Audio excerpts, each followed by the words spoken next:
So hi everyone, welcome back to my channel. This is Isha. और पिछले video में मैंने इकोनॉमिक्स स्टार्ट कर दिया था और इसके अप्रॉक्सीमेटली हाफ पार्ट कंप्लीट भी कर दिया था। एंड हमारा लास्ट जो टॉपिक था वो था दिस क्वेश्चन, जो कि मैंने बोला था कि आप इस क्वेश्चन और आंसर दोनों मेंशन्ड है और आप क्वेश्चन रीड कीजिए, अपने वर्ड्स में, अपने ओन वर्ड्स में उसको आंसर करने की कोशिश कीजिए। और मैंने बोला था कमेंट्स भी कीजिए। तो अब हम नेक्स्ट टॉपिक से कंटिन्यू करते हैं। एंड आई रियली होप कि आपको ये पिछला जो क्वेश्चन है बहुत इजीली समझ आ गया हो, क्योंकि मैंने अपने वीडियो में भी एक्सप्लेन किया था। नहीं समझ आए, रिवाइंड करिए, please see the video. That's it. So अब टॉपिक है foreign trade, the restrictive policy adopted by colonial government. ये जो कॉलोनियल गवर्नमेंट ने एक बहुत ही रेस्ट्रिक्शंस हमारे कंट्री पे लगा दिए थे, ऐसी पॉलिसीज़ को मतलब पॉलिसीज़ अडॉप्ट की थी जिसकी वजह से हमारा जो ट्रेड है वो बहुत ही एडवर्सली इफ़ेक्ट हो रहा था, बहुत बुरी तरह इफ़ेक्ट हो रहा था। तो अभी हम पढ़ेंगे वो क्या क्या उन्होंने रेस्ट्रिक्शंस लगाए थे हमारे फॉरेन ट्रेड में, इंडिया के फॉरेन ट्रेड में, जिसकी वजह से हमारा जो ट्रेड है बहुत ही बुरी तरह इफ़ेक्ट हुआ था। ओके, तो जो पहला पॉइंट है वो है exporter of primary goods and importer of finish goods. So इसमें बेसिकली जो कॉलोनियल गवर्नमेंट थी उन्होंने इंडिया को प्राइमरी गुड्स का एक्सपोर्टर बना दिया था और फिनिश्ड गुड्स का इम्पोर्टर बना दिया था। लेकिन इससे पहले क्या होता था, हमारे जो इंडिया है बहुत ही ज़्यादा हैंडीक्राफ्ट इंडस्ट्री की वजह से फेमस थी, तो हमारे कंट्री में सब कुछ मैन्युफैक्चरिंग से लेके हर चीज़ होती थी।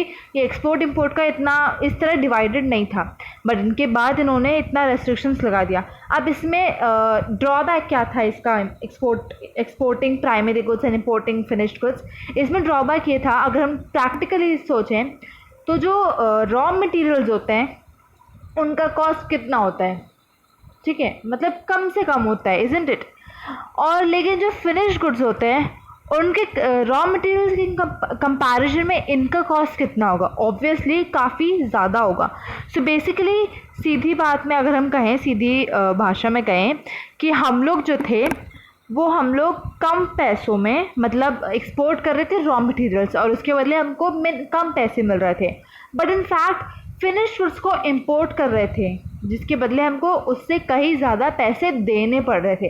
तो हमारी जितनी कमाई नहीं हो रही थी उससे ज़्यादा हमें खर्च कर देना पड़ रहा था, एक्सपेंड कर देना पड़ रहा था उन फिनिश गुड्स पे।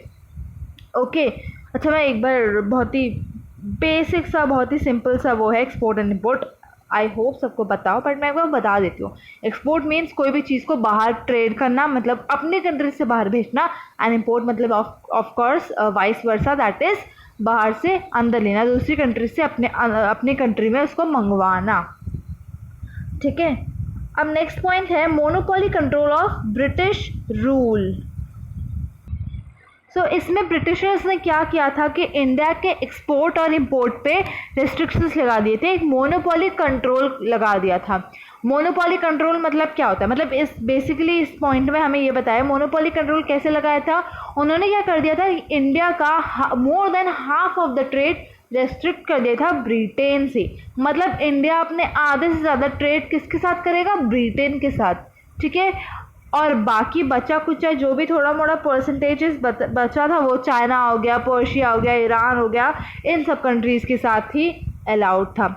लेकिन जैसे अभी हमारे अगर प्रेजेंट टाइम में देखें तो हम लोग को प्रॉपर फुली इंडिपेंडेंस है कि हम किसी के साथ भी, किसी भी कंट्री के साथ ट्रेड करें, जहाँ पे हमें ज़्यादा फ़ायदा हो रहा है उसके साथ ट्रेड कर सकते हैं, ठीक है। ऑब्वियसली अगर बिज़नेस कर रहे हैं तो जहाँ पे हमें प्रॉफिट कम मिल रहा है वहाँ हम क्यों ट्रेड करेंगे, इज़न्ट इट।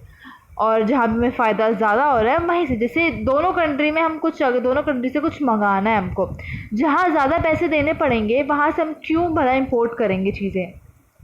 बट उस टाइम पे यही रेस्ट्रिक्शंस लगा दिए गए थे कि हमें अपना इंडिपेंडेंस नहीं थी, हमें इतनी छूट नहीं थी कि हम किसी के साथ भी ट्रेड करें। ओनली 3 to 4 कंट्रीज़ के साथ ही ट्रेड अलाउड था, दैट वो ब्रिटेन जिसके साथ more than half of the trade was restricted, और बाकी हो गया पर्शिया, चाइना, ईरान, ये सब, ठीक है। ये हो गया सेकेंड पॉइंट। थर्ड पॉइंट पे आते हैं, drain of Indian wealth during British rule. तो उस इसमें एक्सप्लेन है कि उस टाइम पे हम लोग काफ़ी ज़्यादा एक्सपोर्ट करते थे, काफ़ी ज़्यादा रॉ मटेरियल्स एक्सपोर्ट करते थे, ठीक है, ये हम मानते हैं। उससे काफ़ी ज़्यादा सरप्लस भी जनरेट होता था, मान लिया, प्रॉफिट भी होता था। बट हाँ, ये मैं नहीं कह रही हूँ कि उस प्रॉफिट होता था, बट लेकिन इंपोर्ट से लॉस नहीं होता था, लॉस भी होता था। पर अगर हम सिर्फ एक्सपोर्ट की बात करें तो इससे प्रॉफिट हमारा सफिशिएंट होता था, दैट आई एग्री। बट उस प्रॉफिट को, उस सरप्लस को कहाँ यूज़ किया जाता था? जो ब्रिटिशर्स थे उन जो ऑफिस सेटअप करते थे अपने कंट्री में, ठीक है, यानी कि अपने कंट्री में डेवलपमेंट करते थे, अपने कंट्री में ब्रिटेन में ऑफिस सेटअप करते थे, और उसमें जितना भी कॉस्ट इनकर्ड होता था, जितना भी पैसा लगते थे, वो कहाँ से लगते थे? हमारे कंट्री के एक्सपोर्ट्स के सरप्लस से। तो ये गलत हुआ कि नहीं? पहला पॉइंट। ओके, अब नेक्स्ट पॉइंट है to meet expenses on the war fought by the British government. तो जो ब्रिटिश गवर्नमेंट लड़ाई लड़ती थी, वॉर जहाँ जहाँ से हमेशा लड़ती रहती थी, तो उसमें जितने क्या कहते हैं एक्सपेंसेस इनकर्ड होते थे, वो भी हमारे एक्सपोर्ट के सरप्लस से ही जाते थे। इन शॉर्ट, जितना भी सरप्लस होता था वो इंपोर्ट में भी, फिनिश गुड्स को इंपोर्ट्स करने में भी काफ़ी ज़्यादा ड्रेन हो जाता था, और ऊपर से ये लोग अपने ही पर्सनल यूज़ के लिए भी हमारा सरप्लस को, हमारे रेवेन्यूज़ को यूज़ कर लेते थे, इनकर्ड करते थे उसमें, और hence leading to the drain of Indian wealth. I hope समझ आ गया होगा। तो यहीं पे हमारा फॉरेन ट्रेड बिल्कुल ख़त्म होता है। Now next come to demographic condition. So मैंने डेमोग्राफिक कंडीशंस, मतलब डेमोग्राफिक में क्या क्या पॉइंट्स इंक्लूड होते हैं, वो अपने पिछले उसमें समझा दिया था, पिछले वीडियो में। नहीं याद है, भूल गए, just go back and watch the part 1 और फिर वापस आना, ठीक है, वरना ये हमेशा कन्फ्यूजन बना ही रहेगा। अब हम इसमें दोबारा रिपीट कर रही हूँ, बट उसमें थोड़ा ज़्यादा क्लियरली बताया था। सो पहला पॉइंट है high birth and death rate. Birth rate refers to the number of children born per 1000 in a year, मतलब हर साल में पर 1000 पर ऑन टेकिंग अ बेस 1000 कितने बच्चे पैदा होते हैं, ये हो गया birth rate. Next is death rate. मतलब क्या होता है? डेथ रेट मतलब होता है कि हर साल पर 1000 पे कितने बच्चों की, कितने लोगों की, इट्स नॉट बच्चे, इट्स पीपल, कितने लोगों की डेथ होती है। ओके, तो उस टाइम पे बर्थ रेट और डेथ रेट दोनों ही बहुत ज़्यादा हाई थे, मतलब एक साल में बहुत सारे बच्चे बॉर्न भी होते थे, एज वेल एज कई सारे लोग की डेथ भी हो जाती थी। तो उस टाइम पे जो बर्थ रेट था वो काफ़ी ज़्यादा हाई था, नियरली अबाउट 48 पर 1000, ठीक है, और जो डेथ रेट था वो 40 पर 1000 यहाँ पे मैंने मेंशन किया है। ओके, अब हम आते हैं नेक्स्ट लिटरेसी लेवल पे।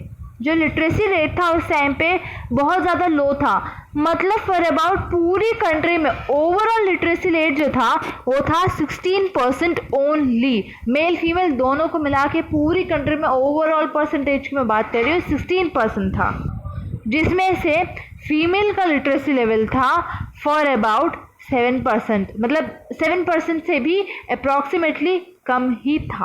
ओके, ये हमारा सेकंड पॉइंट हो गया। Next is poor health facility. अब इसका मतलब क्या है? Public health facilities were very poor. जो हेल्थ फैसिलिटीज़ थे हमारी कंट्री में उस टाइम पे बहुत ही ज़्यादा पुअर थे, और काफ़ी सारी डिजीज़ेस भी वहाँ पे एकदम स्प्रेड हो गई थी, जैसे वाटर एंड एयरबॉर्न डिजीज़ेस पूरी तरह हर जगह फैली थी। वो बीमारियाँ जो कि वाटर या एयर से होती हैं, और एयर से ना, ओके, वो पूरी तरह फैली हुई थी हमारी कंट्री में, क्योंकि हेल्थ फैसिलिटीज़ ऑब्वियसली बहुत ही पुअर थी, ना प्रॉपरली एजुकेटेड डॉक्टर्स थे। जहाँ लिटरेसी लेवल की मैंने अभी जस्ट बात की है, इतनी कम थी, तो डॉक्टर्स इतने एजुकेटेड प्रोफेशनल्स कैसे निकलेंगे? ऑफकोर्स नहीं निकल पाएंगे, इज़न्ट इट। और हॉस्पिटल्स, मतलब इंफ्रास्ट्रक्चर जो था वो भी बिल्कुल ही अच्छा नहीं था हमारी कंट्री में, तो कुछ भी नहीं था, hence leading to the poor health facility.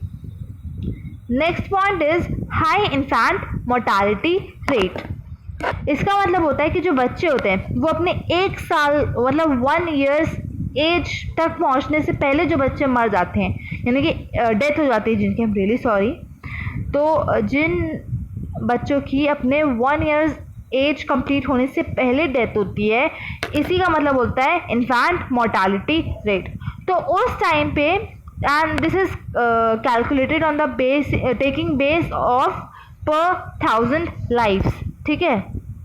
तो उस टाइम पे फॉर अबाउट 218 पर 1000 चिल्ड्रन वर डाइंग, और एज कंपेयर टू 2011 का डेटा भी रिकॉर्ड किया गया है, प्रेजेंटली अप्रॉक्स 44 पर 1000 है। तो क्लियरली हम एक बहुत ही बड़ा डिफरेंस देख सकते हैं 218 पर 1000 में और 44 पर 1000 में। ये प्रेजेंट का है और ये था प्रीवियसली, मतलब उस टाइम का। So last is low life expectancy. इसका मतलब क्या है? मतलब इसमें basically it is refer to as the average life of people, मतलब एवरेज कितने साल लोग, एवरेज अगर हम बेसिस पे कैलकुलेट करें नॉर्मली लोग कितने साल जीते हैं, तो उस टाइम पे जो था वो है 44 ईयर्स, और इस टाइम पे 67। मतलब उस टाइम पे normally max to max 44 years approximately लोग जीते थे, और an average I am talking about. और यहाँ अभी प्रेजेंटली अगर हम लोग देखें तो it's like 67 year at present. यहीं पे हमारा डेमोग्राफिक कंडीशन जो था उस टाइम की वो पूरा टॉपिक कंप्लीट होता है। Now just quickly come up to next topic, that is occupational structure. तो फिर ऑक्यूपेशनल स्ट्रक्चर में बेसिकली क्या था, इसका मतलब होता है कि लोगों को डिफरेंट इंडस्ट्रियल सेक्टर में डिवाइड किया जाता है, ठीक है। Distribution of working persons across different industrial sector. इसमें पहला पॉइंट है प्रीडोमिनेंस ऑफ प्राइमरी सेक्टर। इसका मतलब क्या है? इसका मतलब ये कि उस टाइम पे जो एग्रीकल्चरल सेक्टर, प्राइमरी सेक्टर जो था उस पर ज़्यादा फोकस था, उस पर ज़्यादा बर्डन था लोगों का, वहाँ पे ज़्यादा झुकाव था। Maximum number of people were dependent upon primary sector, ठीक है। And maximum like 75, approximately 75% of people were dependent upon primary sector. और बाकी जो मैन्युफैक्चरिंग एंड सर्विस सेक्टर था उसमें अप्रॉक्सीमेटली 25% पीपल ही अकाउंटेबल थे, वहाँ पर अकाउंटेड थे। नेक्स्ट हमारा पॉइंट है रीजनल वेरिएशन। इसका मतलब क्या है? अब काफ़ी जगह ये इंडस्ट्रियल सेक्टर्स के पे डिपेंडेंस के बेसिस पे, मतलब लाइक इंडस्ट्रियल सेक्टर पे जो लोगों का डिपेंडेंस था उसमें काफ़ी इंक्रीज़ और डिक्रीज़ यानी कि चेंजेस आए थे अलग अलग जगह पर, अलग अलग रीजन्स पे। इसी पे बात करें। So the states like Tamil Nadu, Andhra Pradesh, Kerala, Karnataka, Maharashtra and west Bengal, इन सारे स्टेट्स में क्या हुआ था, जो डिपेंडेंस था लोगों का एग्रीकल्चरल सेक्टर पे वो डिक्लाइन हुआ था। मतलब बेसिकली वहाँ पे लोग एग्रीकल्चरल सेक्टर से दूसरे सेक्टर्स पे धीरे धीरे शिफ्ट होना शुरू हो गए थे।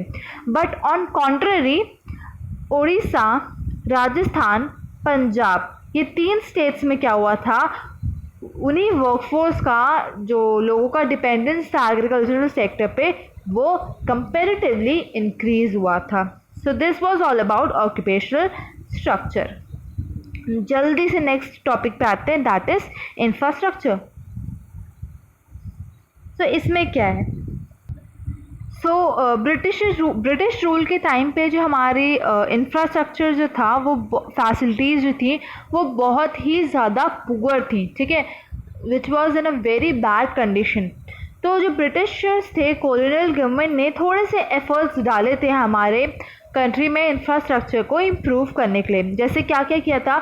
दे introduce roads, railways, ports, water transport, post and telegraphs. तो ये सारी चीज़ें हमारे कंट्री में finally British rule colonial government के द्वारा इंट्रोड्यूस की गई थी। बट ऑब्वियसली वो लोग हमारे कंट्री के डेवलपमेंट के लिए तो हम पे रूल करने नहीं आए थे, इज़न्ट इट? तो उसके पीछे का माइनर रीज़न उनका क्या था, उसके इन सब इंट्रोडक्शन के पीछे उनका प्रॉफिट क्या था, ये पढ़ते हैं। तो जो पहला पॉइंट है वो है the roads were built to mobilize the army within India and for drawing raw materials from countryside to nearest railway stations and ports. इसका मतलब था तो जो हमारे कंट्री में रोड्स डेवलप हुए थे वो बेसिकली आर्मी को मोबिलाइज करने के लिए to for the easy movement ये रोड्स इंट्रोड्यूस किए गए थे, इंडिया में बिल्ड किए गए थे, ठीक है। और जो रॉ मटेरियल्स था हमारी कंट्री से जो कि उनके कंट्री में ब्रिटेन में जाता था ताकि वो रॉ मटेरियल्स का इजी मूवमेंट हो पाए, इसीलिए भी रोड्स को इंट्रोड्यूस किया गया था।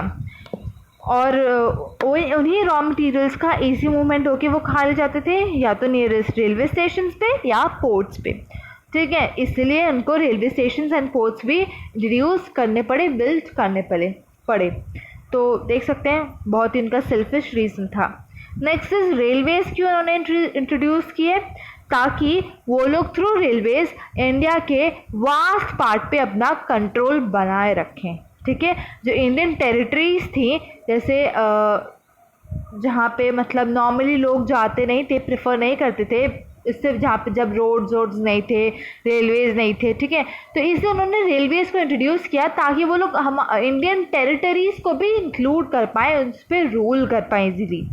ओके ना, टेलीग्राफ्स क्यों इंक्लूड किए गए थे, जस्ट बिकॉज ताकि वो लोग अपना लॉ एंड ऑर्डर पूरी कंट्री में मेंटेन कर पाए। पहले कम्युनिकेशन के ज़्यादा सोर्सेज नहीं हुआ करते थे, तो वो लोग अपने लॉ एंड ऑर्डर, अपनी बातें कैसे पूरे कंट्री में वाइड स्प्रेड करेंगे। इतनी बड़ी कंट्री थी, इतने लोग थे, इतनी पॉपुलेशन थी, तो अपने ही सेल्फिश रीज़न के लिए, अपने ही लॉ एंड ऑर्डर को मेंटेन करने के लिए, डिसिप्लिन मेंटेन करने के लिए, ताकि कंट्री में कहीं भी वायोलेशन ना हो इसका, इसलिए उन्होंने टेलीग्राफ्स इंट्रोड्यूस किए कंट्री में।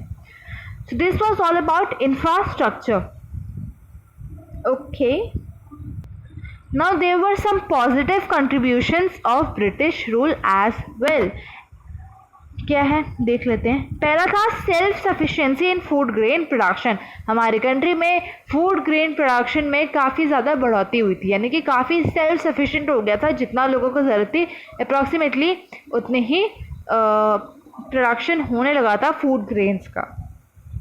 Next is better means of transportation. Of course जो भी इनका रीज़न था, बट इन शॉर्ट हमारे कंट्री में ट्रांसपोर्टेशन के मीन्स इंक्लूड किए गए थे, इंट्रोड्यूस किए गए थे, एंड इनडायरेक्टली और directly whatsoever it also help us, ठीक है। मैं ये नहीं कह रही हूँ कि उन्होंने मतलब इंट्रोड्यूस किया था सो दैट वाज गुड, उन्होंने जो किया वो सही था, no, on some point, on some like कुछ केस में दे वर रॉन्ग, बट अगर हम देखा जाए अगर हम देखें कि कहीं कहीं ये पॉइंट सही भी था, मतलब उन्होंने किया वो सही थी नहीं था, ये मैं ऐसा बोल रही हूँ।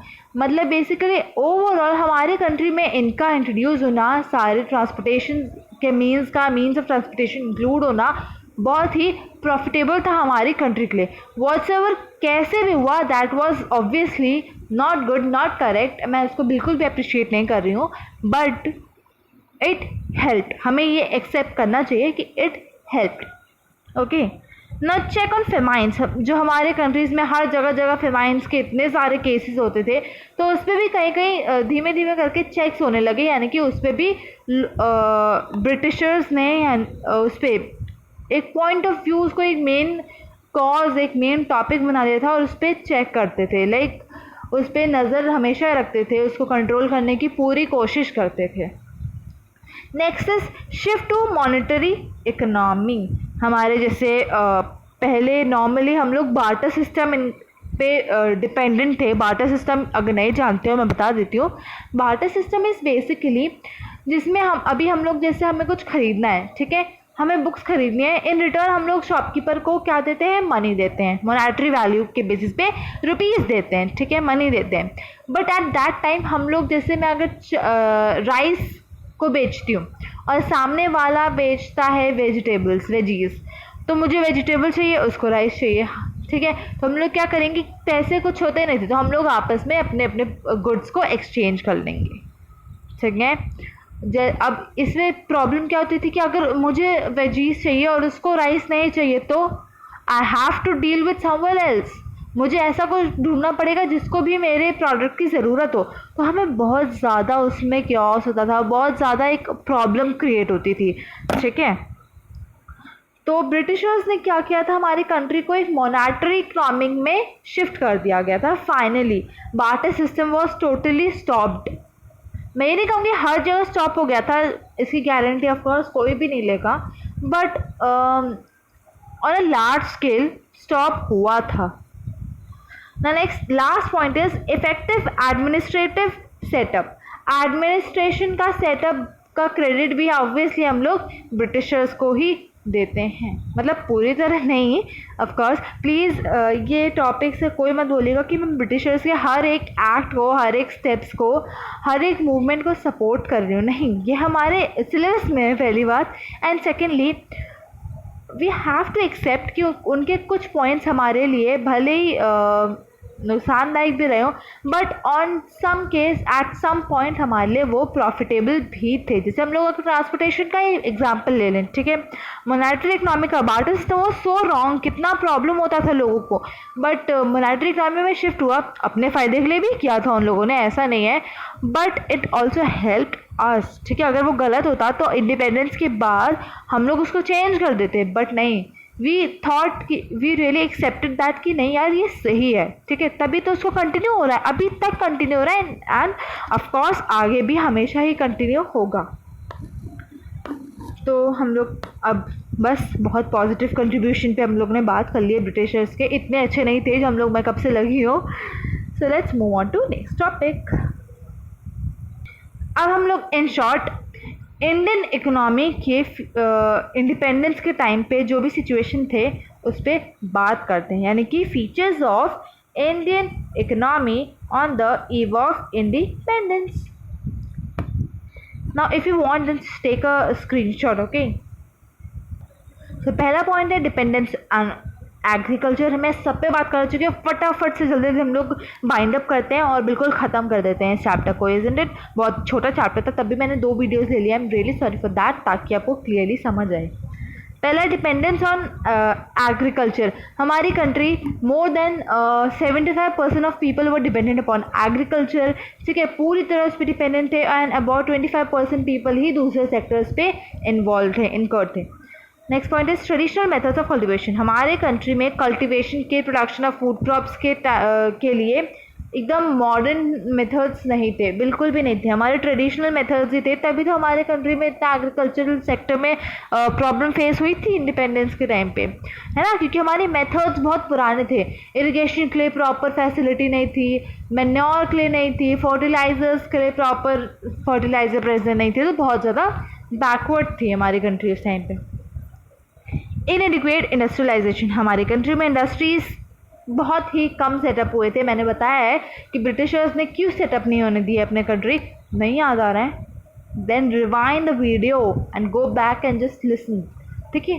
तो इंडस्ट्रीज़ भी सेटअप नहीं होने दी थी। Next point is destruction of Indian handicrafts. तो हमारे कंट्री जो कि इंडिया स्पेशली हैंडीक्राफ्ट इंडस्ट्रीज़ के लिए फेमस थी, उसको भी पूरी तरह डिस्ट्रॉय कर दिया था और अपना नया ही कुछ इंक्लूड करने लगे थे लोग, ठीक है। Like they made us exporter of raw materials and importer of finished goods. Next is demographic condition पे बात अभी होने जा रही है। Like high level of unemployment, under employment बहुत ज़्यादा होने लगा था, मतलब बेरोज़गारी जैसी सिचुएशंस बहुत ज़्यादा बढ़ रही थी। अभी इंटरलिंक करते हैं, जैसे हैंडीक्राफ्ट इंडस्ट्री बंद हो गई थी, इसमें लोग कितने सारे वर्कर्स इन्वॉल्व होंगे ना, जिनको पर मंथ सैलरी मिलती होगी, पर जब ये सब बंद हो गया धीमे धीमे करके, तो इंडस्ट्रीज़ में कंपैरेटिवली ज़्यादा लेबर्स की ज़रूरत होती है, इससे ज़्यादा एम्प्लॉयमेंट जनरेट होता है। पर जब ये सब बंद हो गया तो क्या हुआ, अंडर एम्प्लॉयमेंट और अनएम्प्लॉयमेंट की सिचुएशंस क्रिएट होने लगी। Next point is high infant mortality rate, low life expectancy and literacy rate. मतलब इन्फेंट मोर्टालिटी रेट बहुत ज़्यादा हाई था, लाइक बच्चों की 1 साल पूरे होने से पहले ही डेथ हो जाती थी काफ़ी बच्चों की, okay. And life expectancy rate भी बहुत कम था, मतलब एवरेज लाइफ जो थी लोगों की बहुत ही कम थी, for about 44 years if I am not wrong. And next is literacy rate, मतलब लिटरेसी रेट भी अप्रॉक्स 16% थी लोगों की, which was very very like less, ठीक है, जिसमें से 7% से फीमेल्स की थी, इनफैक्ट 7% से भी कम। Last point is congratulation, wide spread mass poverty, मतलब हमारे पूरे कंट्री में पॉवर्टी, भुखमरी नहीं, आई एम सॉरी, गरीबी भी पूरी तरह हर जगह फैल गई थी। ओके, अनएम्प्लॉयमेंट हुआ था, ऑब्वियसली गरीबी होगी ही होगी, है ना। इंटरलिंक किया करो पॉइंट्स को, बिल्कुल भी नहीं भूलोगे। सो फाइनली हमारा Indian economy on the eve of independence chapter ख़त्म होता है। And for any further queries and doubts please do comment down. I hope you like the video, ठीक है, सब कुछ समझ आया, अगर आया है so please just go and subscribe and like. अभी एक बटन ही तो क्लिक करना है, can't you do that only, ठीक है। और अगर ज़्यादा समझ आ गया है then just go and share the video.